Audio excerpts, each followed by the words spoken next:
film. It's not funny because it's trying to be mean. It sort of takes a concept of people who are being irritated by someone, like the wrong Missy, and does that, though, in a much kinder way with characters that you're actually going to like. Yeah, because it wasn't a Happy Madison movie. So, Yeah. it wasn't cruel. Hmm. You actually believe that they would be friends at the end, unlike Happy Madison, where it says, I will do 90 minutes of you hating this person. Oh, wait, we're almost done. We need to have a nice message. Okay, cue the piano. All right.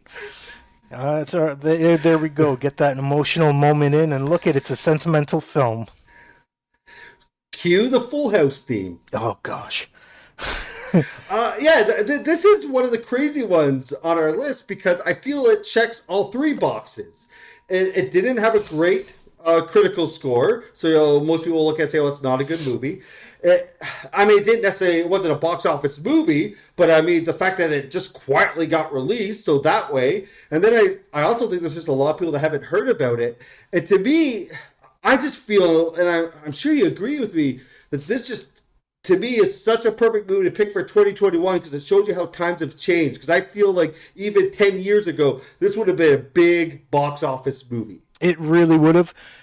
It would have really, you know, got a lot of people out to the theaters back in the days, especially when big names drew big crowds, which is no longer the case these days. I mean, you can put Robert Downey Jr. in a film about Doctor Doolittle, and if it looks like crap, people aren't going to go to see it, and rightly so. The whole idea of just the name being the draw, we're kind of past that for most of the instances. But yeah, if this film came out in the late '80s, in the 1990s, it would have been massive. And then the crazier thing is just showing you the streaming area where there's almost no marketing for this. Like streaming services basically just, I'll put it on and maybe someone will find it. Mm-hmm. Yeah, which is kind of the way. So this one made both of our lists. And my next movie is another one that fits with this. I want to put another movie in here that shows the changing of our times, where certain things used to attract people and now they don't. This is a little bit different because this movie was not set for streaming services, but it was set to be a big theatrical hit. And I look at this and I'm like, we live in a world where you can put Ridley Scott as the director. You can put the person who played Jason Bourne in it. You can put one of the stars from the Star Wars movies. You can put in Batman in it. And it completely flops. And no one goes to see it. And I'm talking about The Last Duel. And I know there could be a lot of reasons of why this was a huge flop. Part of it, Scott mentioned that the marketing didn't really give a good idea of the type of movie it was. So I'll give it that.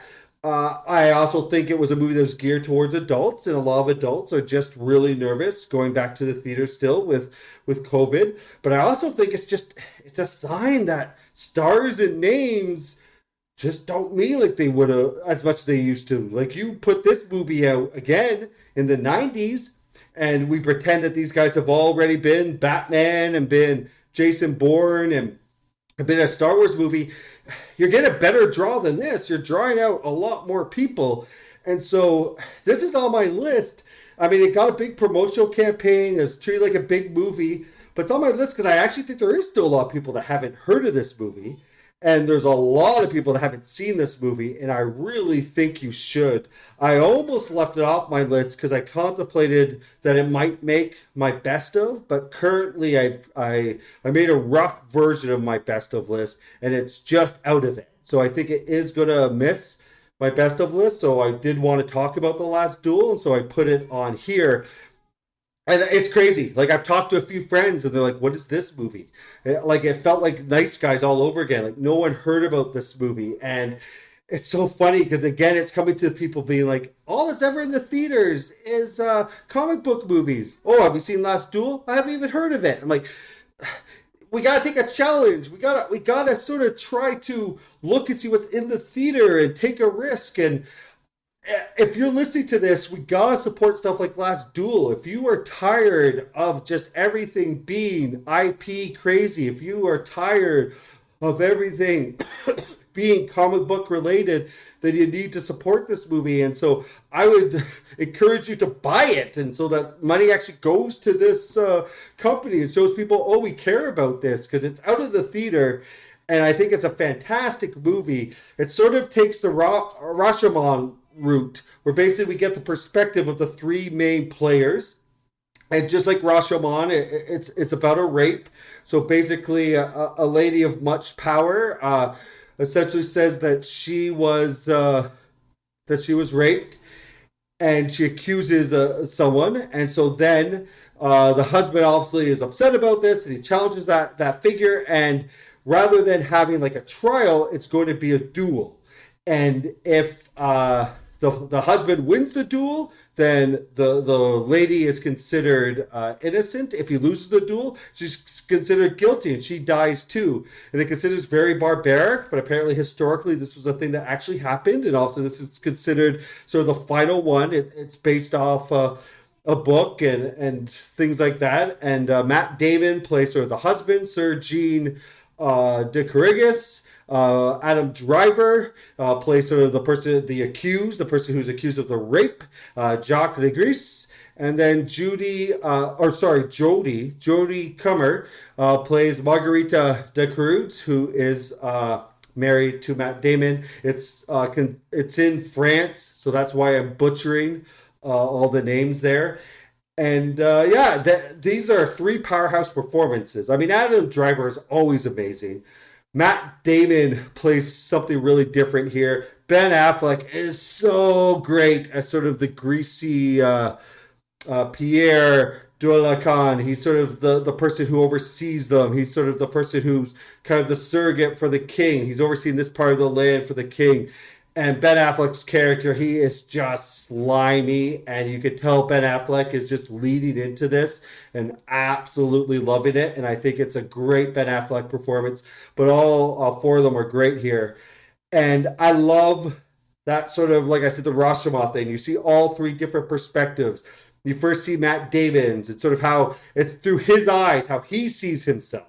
And then Adam Driver, you see it through his eyes, and then you start seeing a very different side to Matt Damon. And then you also see how Driver's relationship with Jodie seems very different because it's from his perspective. And then you get Jodie's perspective.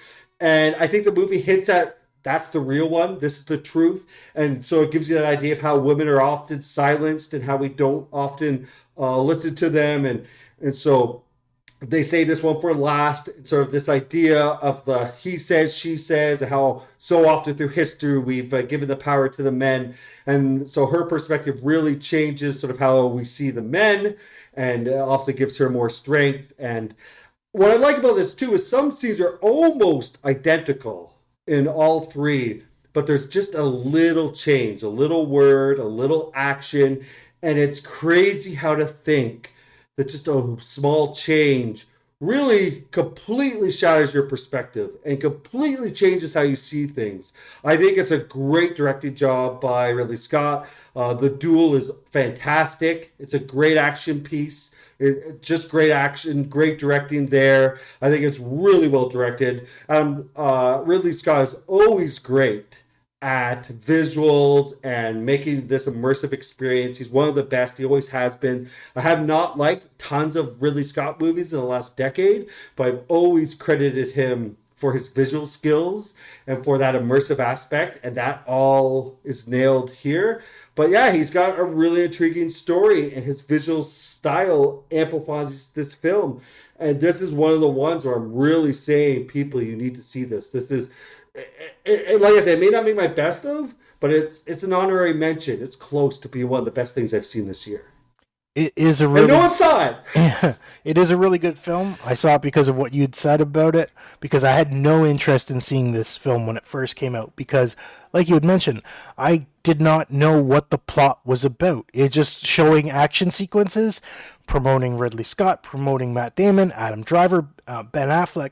That's all the trailers were showing. This isn't the action film that those commercials would have made you believe. There is a bit of action in here.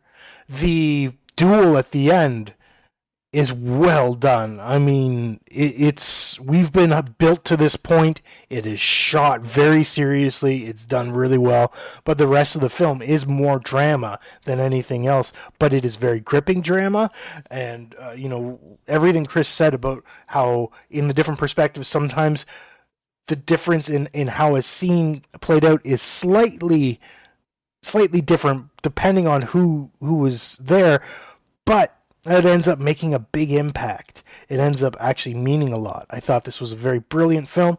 It's not on my list. I'm not trying to show my hand, but it may end up being talked about again, and I haven't decided, and I haven't, fully made my best of the year list, but this is in contention. And, I think the script. Did I mention who wrote it? Ben Affleck, Matt Damon, and Nicole Holofcener. Oh my gosh! You mentioned you butchered the French names. I butchered poor Nicole's name. She brought us Enough Said back in 2013, and it's great seeing something amazing from her here. But yeah, what a movie! Definitely watch it. Support these types of films because, I mean, we need more like this. Yeah, what I love the fact that Nicole sort of contributed to the screenplay is the fact that I've largely seen her as a rom com person, and this isn't rom com at all, and so it shows her diversity. It really does. And when Chris said this bombed, that this film bombed, it made domestically during its entire run $10 million. Sorry, 10.8. So sad. And that is a horrible number. COVID or no, that is a nasty, nasty number. And what's sad about that is this is an original movie. It's not attached to an IP. I think it got a $90 million budget, and you see that gorgeous stuff. And if you want these original movies, big budget original movies geared towards adults, this was that movie. No one saw it. So guess what? Hollywood's not going to greenlight these type of things anymore. Yep, which is very, very, very, very, very unfortunate. My next film. Yeah, so unlike you, though, I think it is one of the best of. The only reason I put it on my list this week is I'm afraid that it wasn't going to make my list because it possibly couldn't, and then we never talked about it. Yes, which would have been very unfortunate. So I'm glad you brought it up. We got to discuss it. We will discuss it again, possibly in the near future. But for now, I want to discuss a film that got mentioned on the mid-year episode, and this was completely a case of pressing play on something, not knowing what to expect, but in all honesty, believing it was going to be horrible. And that's the thing. I part of me loves watching bad movies. Number one, because they can be so bad that they give me lots to talk about. But also because if you're willing to press play on almost anything, you may end up finding some films that no one else is finding. So you got to be brave. You got to be willing to see different things. And for me, Slumber Party Massacre, the remake, the 2021 version, this was a fun film. And I think I mentioned in the mid-year, I was only a few minutes in and I was thinking, wow, this film is just like, holy crap, they're just, every single slasher trope is in here. And then another 2 minutes later thinking, I think this is intentional. I think that these people are just having a good time with the horror and slasher drama. Now, if you go on IMDb, it just says horror. There are comedy elements. It is parodying some things. There's a there's a cabin full of frat boys. I think they look like frat boys who end up having a pillow fight in their underwear with feathers flying through the air. So this movie is having fun. This movie is doing those things. It is an interesting story still. It's fun to watch. Lots of twists and turns. Anyone who liked horror films should watch this. Anyone who specifically has knowledge of the Slumber Party Massacre films, you should definitely watch this because this is for you. It kind of sold me on frat boys in a pillow fight. Yeah, That sounds incredible. it's got a lot of fun parts. Yeah, you've already mentioned this.